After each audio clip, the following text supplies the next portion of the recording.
Hello everyone, this is the Oneiromancer here.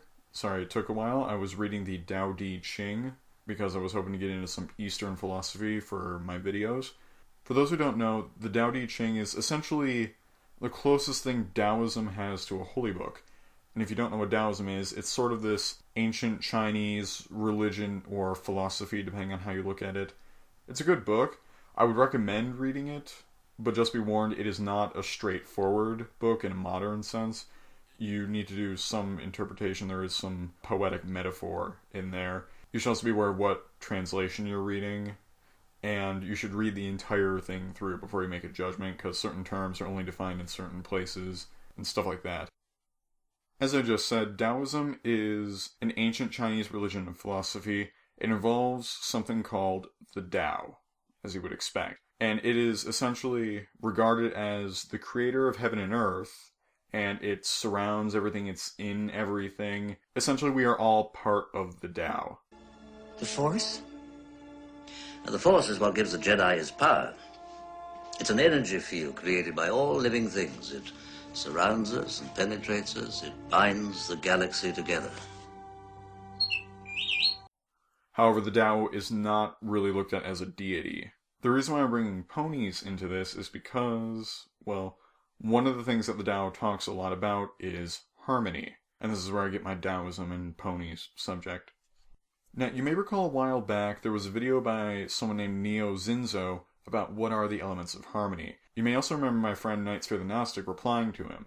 Neo Zinzo, if I recall correctly, looked at the elements as more of a physical incarnation of these things, whereas Knight Sphere compared them to platonic forms. What I'm going to do is, because harmony is a major part of the elements of harmony and Taoism, I'm going to compare the elements to the Tao as best I can. Now, here is where I agree with Knight Sphere the Gnostic when I say the elements are not merely objects.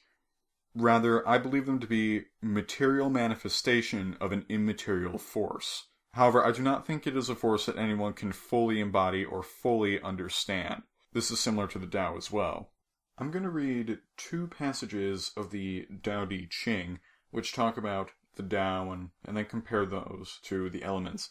The first part is Section 1, Entry 1 of the Tao Te Ching, and it is, "The Tao that can be trodden is not the enduring and unchanging Tao. The name that can be named is not the enduring and unchanging name."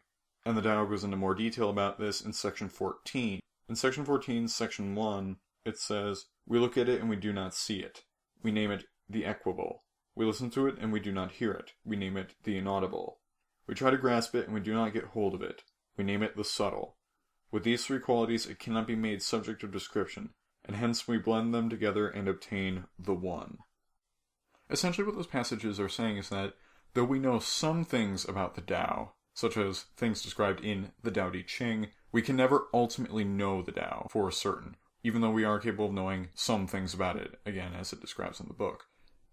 I view the elements in similar light. We're still not 100% sure of how they work. They do have a reliable and practical use. Despite that we cannot know that much about the Tao, it is possible to do something called attaining the Tao, which is adopt known qualities of the Tao, and perhaps even become a sage, which is sort of the stage of enlightenment for Taoism, or at least it can be compared to that. I would compare this to being a bearer of the element. You are not an incarnation of the element, such as how the sage does not know all about the Tao. He just happens to know more about it than others, perhaps. He happens to embody it more than others. I would say the same is true for a bearer of the elements of harmony. This brings up a curious question of mine. Are the main six sages? And originally I was going to go deep into depth about this, looking up all these passages, looking up all these translations and interpretations, but I figured that would take too long. Though my ultimate verdict on this is, no, they are not sages, with the possible exception of Fluttershy, which I'll get into in a moment. It's interesting because the main six have a harmonious relationship, but you could argue that they are not harmonious individuals.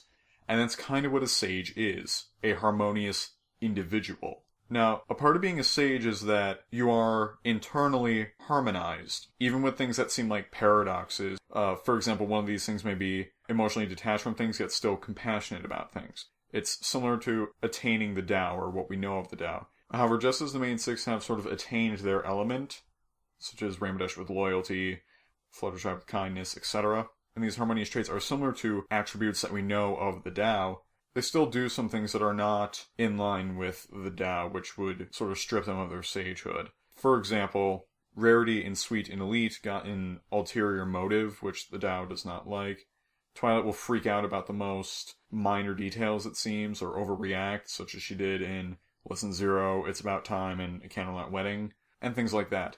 The reason why freaking out over little things isn't really a sage-like quality, because it is known of the Tao and of nature that nature is spontaneous. I would expect that a sage, of course, knowing this, probably doesn't freak out about it. Of all the main 6, though, believe it or not, Fluttershy has the most sage-like qualities. She is non-confrontational. She has the benevolence thing down. She is shy, but this does give her points toward the Tao, if you catch my drift, that she is non-confrontational. That doesn't necessarily mean you have to be shy, but of all the main 6, perhaps Fluttershy is the best, or at least closest, example of a sage. Anyway, I bring this up because harmony is such a big thing in MLP. Thank you for watching my first foray into Eastern philosophy. Sorry this took so long to make. Anyway, this is the Oneromancer. Have a nice day.